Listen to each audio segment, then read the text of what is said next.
Hello friends, welcome to Kolkata. দিনটা ছিল 31 December. একটা বছরের শেষ আর একটা বছরের শুরু হতে চলেছে। স্পেশাল করার জন্য আমরা চলে গেছিলাম জোকা পেরিয়ে স্বামী নারায়ণের মন্দির, যেটা পৈলান মন্দির নামেও পরিচিত, অবস্থিত ডায়মন্ড হারবার রোডের 24 পরগনা জেলায়। তাই পৌঁছে গেছিলাম এত সুন্দর একটা মন্দিরের সৌন্দর্য উপভোগ করতে। শাড়িতে আমি ঠিক কমফোর্টেবল নই, তাই মন্দির যাব বলে একদিন শখে পড়েছিলাম। আমি যেহেতু নিউ টাউনে থাকি, নিউ টাউন থেকে তাই জোকার বাস ধরেছিলাম, যেটা নিয়েছিল 18 টাকা। জোকা থেকে মন্দিরের দিকে অনেক বাসই যাচ্ছিল, যেটা ভাড়া নিয়েছিল 10 টাকা। কলকাতার আশেপাশে একদিনের জন্য ঘুরে আসার জন্য এই জায়গাটিকে বেছে নিতেই খুব অল্প খরচে আমরা এই জায়গাটা ঘুরে নিতে পারবো।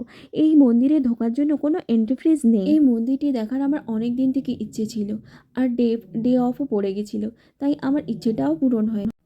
নিউ টাউন থেকে যাওয়ার সময় আমরা ডিরেক্ট জোকার কোনো বাস পাইনি, তাই টালিগঞ্জের বাসে উঠে পড়েছিলাম। টালিগঞ্জ থেকে অটোতে নামলাম, অটো থেকে ট্রেন, আবার একটা অটো উঠতে হলো।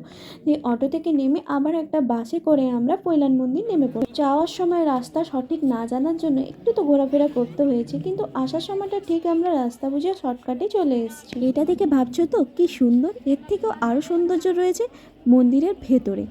চলো আমরা দেখি। এই মন্দিরটি প্রতিষ্ঠিত হয়েছিল 2014 সালে।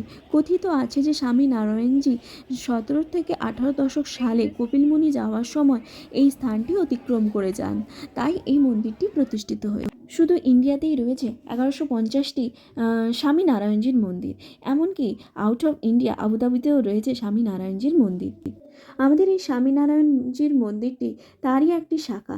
দিল্লিতে যে অক্ষরধাম মন্দিরটি রয়েছে তারই অবিকল নাকি এই মন্দিরটি। পুরো মন্দিরটি রাজস্থানের লাল পাথর বা বেলে পাথর দিয়ে তৈরি হয়েছে। এত নিপুণ সুন্দর কাজ রয়েছে, মনে হচ্ছিল যেন সব পুরোটাই আমরা ক্যামেরা বন্দি করে নিই, তাই তো। কিন্তু বাইকটাতে পারমিশন থাকলেও ভেতরে ছবি তোলার কোনোই পারমিশন ছিল না। বাইরে যতটা নিপুণ কাজ রয়েছে, ভেতরে মন্দিরের ভেতরটাতে এত সুন্দর সূক্ষ্ম সূক্ষ্ম কাজ রয়েছে না, দেখলে সত্যিই অবাক হতে হয়। মন্দিরের ভিজিটিং টাইমস হলো সকাল 7:30 থেকে দুপুর 12টা পর্যন্ত, আবার ঠিক তেমনি বিকেল 3:30 থেকে রাত 8টা পর্যন্ত এই মন্দিরটি খোলা থাকে।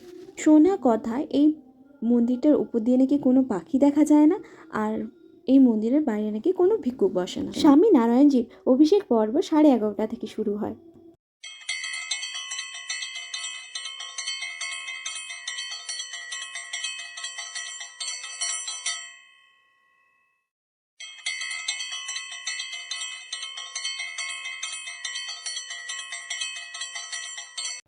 এই মন্দিরের বাঁদিকে রয়েছে প্রসাদের একটা বড় ক্যান্টিন, যেখানে প্রসাদও পাওয়া যাচ্ছে, শুকনো প্রসাদও পাওয়া যাচ্ছে, এবং এমন দুপুর টাইমে 140 টাকা প্লেট করে রাজস্থানি থালি দেওয়া হচ্ছে প্রসাদ হিসেবে। তোমরা চাইলে ওখানে দুপুরবেলা গিয়ে বসে খেতে পারো। আমরা শুকনো প্রসাদ সঙ্গে নিয়ে নিয়েছিলাম। তো আজকের মতো গুড বাই, গুড নাইট।